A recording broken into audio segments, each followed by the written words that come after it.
Isa lang. Okay, umabot na ng 3 months. Lumampas na ba ng 3 months? Okay, pag hindi lumampas, mga blacklisted kayo kung mag-exist kayo doon ha. Sino yung pangatlo na mag-take?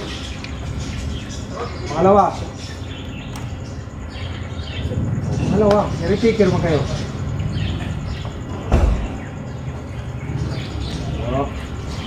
Jangan pas, sobra itu yuk berikut. Jangan pas, sobra itu yuk sa likod. So pasahin mabuti ang nakalagay sa pirapit ha. Pagbuhan sa pirmahan nyo yan, sigado naman na kayo na naiintindihan nyo yung andyan sa loob. Pero doon na pilapan doon sa testing office.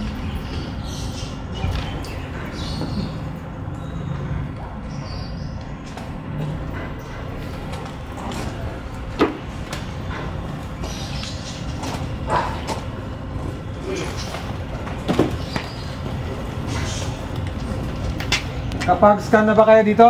Yes, sir. Yes, sir.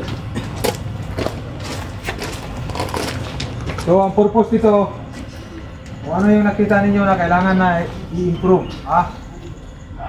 Mayroon din nakita na lapses or kulangan, i-comment nyo doon para ma-improve pa namin yung recruitment strategy.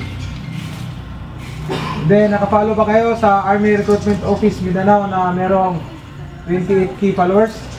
Okay, dapat i-follow nyo. Ulitin ko, yung 48 key followers, maybe 49 na ngayon. Yun lang, ipapalo ninyo ha. Yes, sir. Meron mga mag-pop up na iba na page, na fake na page. Basta 48 o 49. Malapit na yun ang 49 eh. Ipalo ninyo para aware kayo doon sa recruitment activity.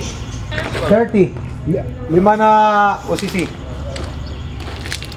Then, after nyo, pag once na makita ninyo ang result na pasado kayo, nandun sa recruitment, Army Recruitment Office Mindanao, yung may 48 followers, yung QR code na pag-registeran nyo sa processing. So, kailangan i-follow nyo siya para makita na doon. No? Katanungan? Wala na? Wala.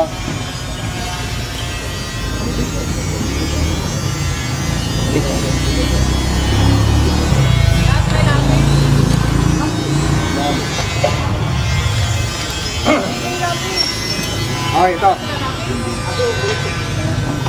Okay, sino yung dapat may lapis ha? Sir. Lapis at saka eraser. Ipasa yung ganito. Wala na? Okay na. Okay. Tuyok.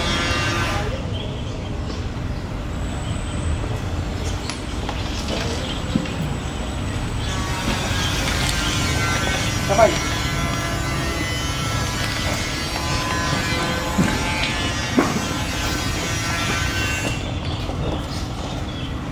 Mana ka?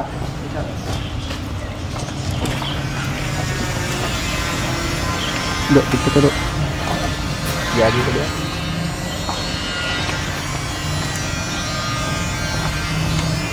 Abtang.